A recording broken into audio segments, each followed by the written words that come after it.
Lamar Jackson leaves the Ravens in a 37-20 loss to the Chiefs with hamstring issues. Baltimore is now 1-3 for the first time since 2015, and 2 games behind the Steelers in the AFC North. Ocho, how much trouble are the Ravens and Lamar Jackson in as we currently speak? Boy, them boys in hella trouble, you hear me? They in hella trouble. They in a lot of trouble. For one, I'm not even gonna talk about the injuries first. I just want to talk about the defense. They can't stop nobody. They can't stop the run. They can't stop the pass. They can't stop Nathaniel. Nothing outside of that. The good thing for the Baltimore Ravens, you're not facing the Kansas City Chiefs every week. So offensively, you're probably gonna be very good against everybody else.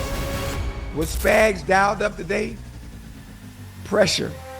We're not gonna allow Lamar to sit back there and have his way. Not only that, when he does drop back, when he is in the shotgun, we're gonna have a spot. Ladies and gentlemen, Baltimore fans, Lamar Jackson believers, and everyone across the NFL world, we need to have a real conversation tonight. Because what we just witnessed was not just another loss. No, this was a statement game, and the statement is simple. The Baltimore Ravens are in serious trouble. The Kansas City Chiefs walked into that matchup and left no doubt, dismantling the Ravens 37-20 and leaving Lamar Jackson, John Harbaugh, and that once-feared Baltimore defense with more questions than answers. And here's the part that stings the most. Baltimore isn't just 1-3 now. They're 1-3 for the first time since 2015. 2 games back of the Steelers, sitting in a hole that feels a whole lot deeper than just the record. Because the issues are bigger than just one Sunday afternoon. And you know what? That's right. The Ravens' defense, the identity of Baltimore for decades, is gone. The unit that once made quarterbacks sweat is now the unit that makes their own fans sweat. The Chiefs carved them up like it was practice. Patrick Mahomes looked comfortable. Too comfortable. When was the last time we saw him this clean? 25 for 37, 4 touchdowns, no picks, no bruises, no blood. He barely broke a sweat, and that right there is the headline. Because if you can't make Mahomes uncomfortable, you don't just lose. You get embarrassed. And Baltimore? They got embarrassed. Now let's dig deeper, because this isn't just about Patrick Mahomes being Patrick Mahomes. No, this was Steve Spagnuolo, the Chiefs' defensive coordinator, running laps around Baltimore's offense. Spags came in with one plan: pressure Lamar. Spy him, blitz him, force him to win with his arm, and trust his corners to lock down just long enough. And my God, it worked. Every time Lamar dropped back, there was a body in his face. Every time he tried to scramble, the spy was waiting. That left tackle, Ronnie Stanley, went out, and suddenly Lamar was running for his life.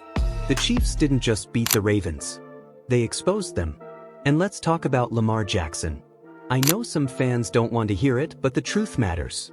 Lamar went 14 for 21, 147 yards, 1 touchdown, 1 interception. He fumbled. He limped off with a hamstring issue. And while yes, the man is one of the most electrifying quarterbacks we've ever seen, when you turn the ball over in big games, it's the same story every time. Against the Bills.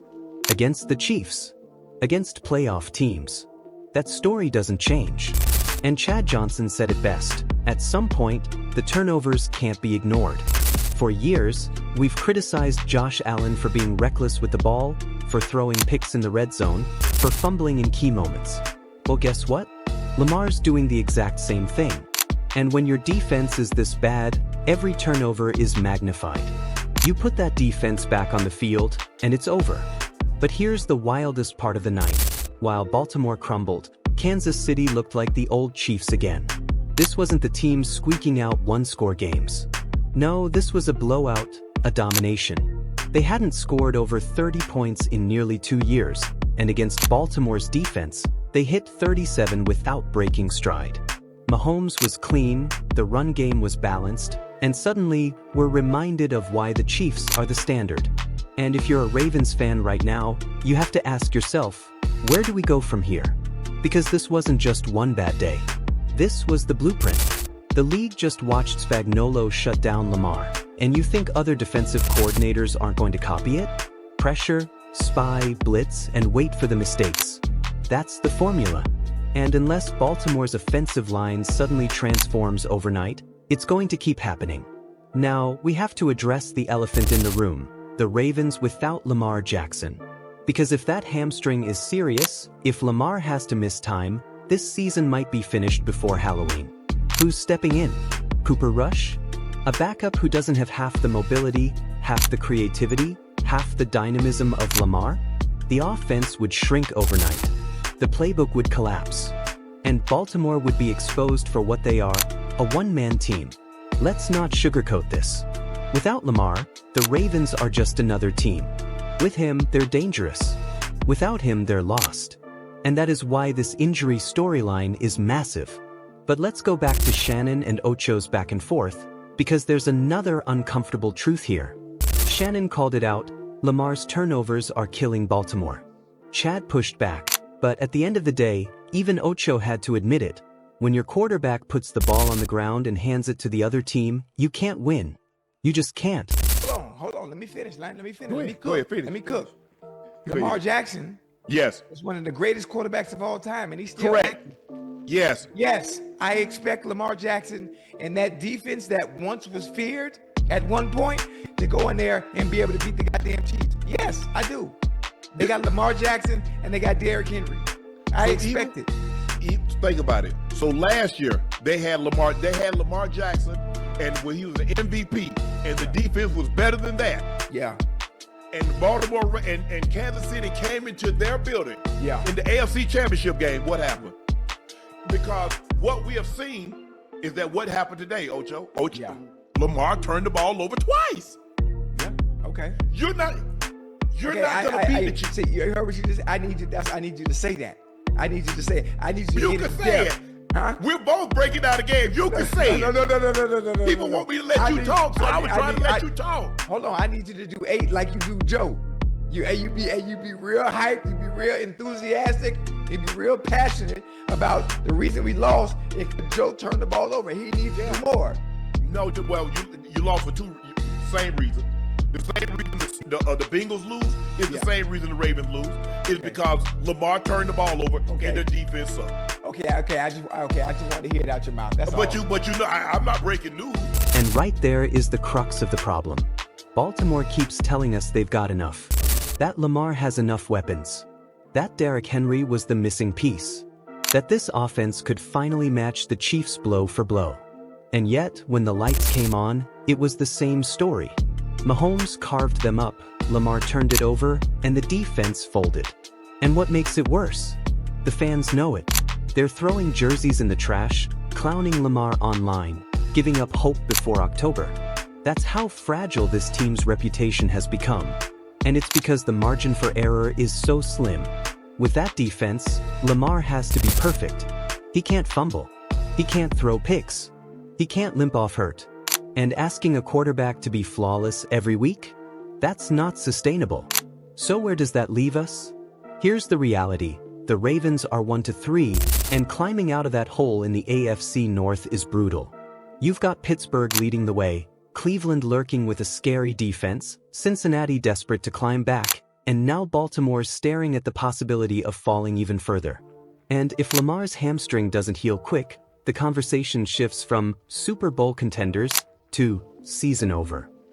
Look, nobody is saying Lamar isn't elite. Nobody is denying his talent. But greatness isn't just about highlight plays. It's about winning the big ones. And right now, the Chiefs own him. They own the Ravens.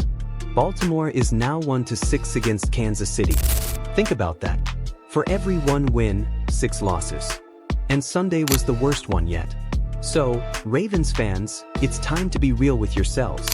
This isn't about potential. This isn't about we'll be okay. This is about fixing the fundamental flaws before it's too late. The defense has to find pressure. The offense has to protect Lamar. And Lamar? He's got to protect the football. Because if those 3 things don't change, the Ravens will stay in the same cycle. Talented, exciting, but never good enough when it counts. And to Kansas City? Welcome back. If that's the team we're getting the rest of the year, the NFL is in trouble again. Because Mahomes, Reed, and Spagnuolo just reminded us all, the road to the Super Bowl still runs through Kansas City. So I'll leave you with this: Baltimore has a choice. Panic and implode, or fight and respond. Lamar's greatness is undeniable, but greatness is tested in moments like this. Will he rise, or will this season spiral out of control? The alarm has been sounded. Ravens, it's on you now. And for everyone watching, if you're fired up about what you just saw, if you believe the Ravens can still turn it around, or if you think the season is already lost, drop your take in the comments right now. Baltimore fans, I want to hear from you. Chiefs fans, let me know how dangerous this team really is. And don't forget, hit that like button, smash that subscribe, and stay locked in with us.